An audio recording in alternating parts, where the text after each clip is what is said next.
नमस्कार, मैं रचना Sharma. चढ़दीगला time TV देख रहे सभी दर्शकों का स्वागत करती हूं। आप देख रहे हैं टॉप 10 न्यूज।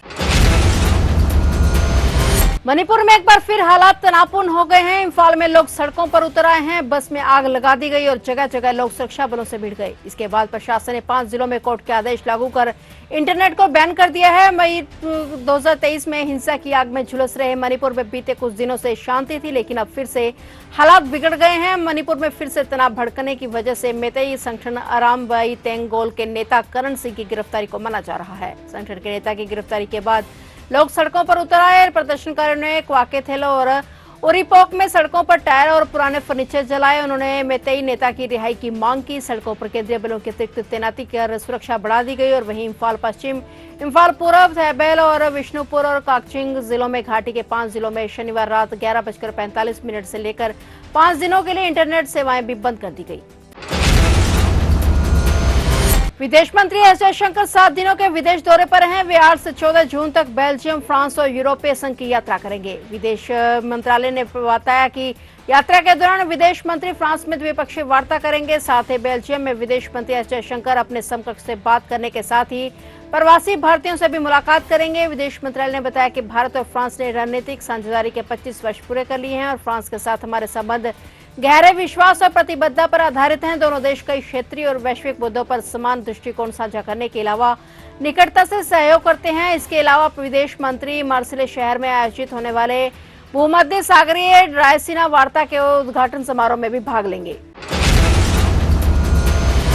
उत्तर प्रदेश की राजधानी लखनऊ 15 जून को एक ऐतिहासिक पल का गवाह बनने जा रही है। केंद्रीय गृह मंत्री अमित शाह इस दिन लखनऊ दौरे पर आ रहे हैं, जहां पर उत्तर प्रदेश पुलिस सिपाही पुलिस भर्ती परीक्षा में सफल हुए 60,244 अभ्यर्थियों को नियुक्ति पत्र सौंपे जाएंगे। इस आयोजन को सरकार की उपलब्धि के तौर पर प्रस्तुत किया जाएगा, लेकिन राजनीतिक दृष्टिकोण से भी यह कार्यक्रम 2027 विधानसभा और 2026 पंचायती चुनावों की पृष्ठभूमि में बेहद अहम माना जा रहा है। इस भर्ती का रिजल्ट घोषित हो चुका है, लेकिन बीजेपी गृह मंत्री अमित शाह के हाथों ही नियुक्ति पत्र बंटवाकर सरकार अपनी सफलता का परचम लहराएगी। बीजेपी के इस आयोजन के जरिए न सिर्फ सख्त प्रशासनिक छवि मजबूत होगी, बल्कि नौजवानों तक यह संदेश भी होगा कि पार्टी उनके रोजगार और भविष्य को लेकर गंभीर है।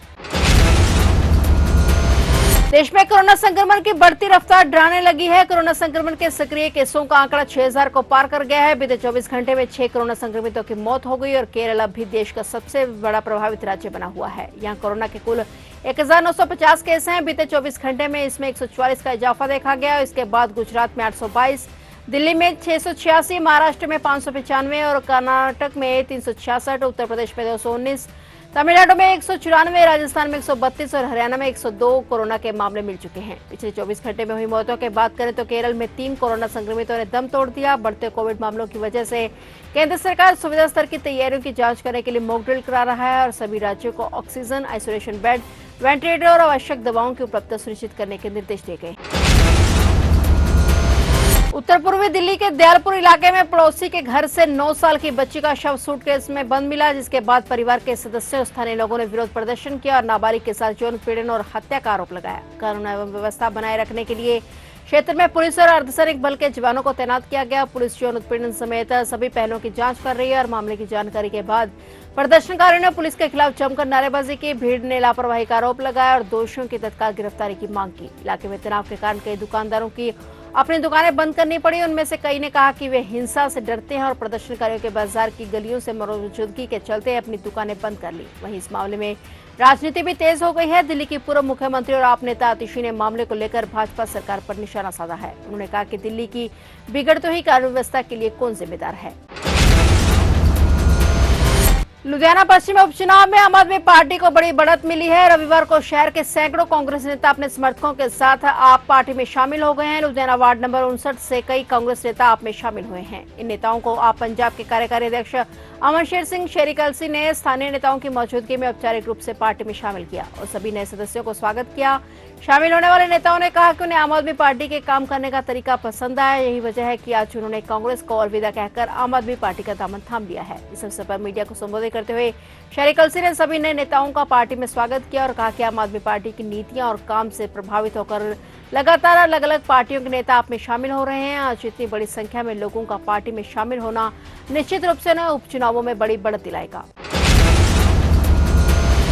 पंजाब एवं हरियाणा हाईकोर्ट ने भाखड़ा व्यास मैनेजमेंट बोर्ड यानी बीबीएमबी मामले को लेकर अहम आदेश दिया है। आदेश जारी कर कोर्ट ने पंजाब सरकार की उस मांग को खारिज कर दिया है जिसमें हाईकोर्ट से 6 मई के आदेश को वापस लेने या उसमें संशोधन करने को कहा गया था। कोर्ट ने अपने आदेश में कहा कि उसका आदेश बिल्कुल सही है और अब इसमें दखल देने का कोई आधार नहीं है। बता दें कि 6 मई को कोर्ट ने आदेश दिया था कि केंद्रीय गृह सचिव की बैठक में हरियाणा को पानी देने के फैसले को लागू किया जाए। हरियाणा को पानी देने के फैसले को लेकर बीबीएमबी की ओर से याचिका दायर की गई थी और इस याचिका में पंजाब सरकार ने कहा था कि बीबीएमबी ने 2 मई को केंद्र द्वारा हरियाणा को पानी देने का जो फैसला लिया वो पंजाब सरकार की मंजूरी के बिना और नियमों के खिलाफ था। केंद्र और हरियाणा सरकार पर तथ्य छिपाने का आरोप लगाया गया और सरकार ने इस पर अर्जी दाखिल की।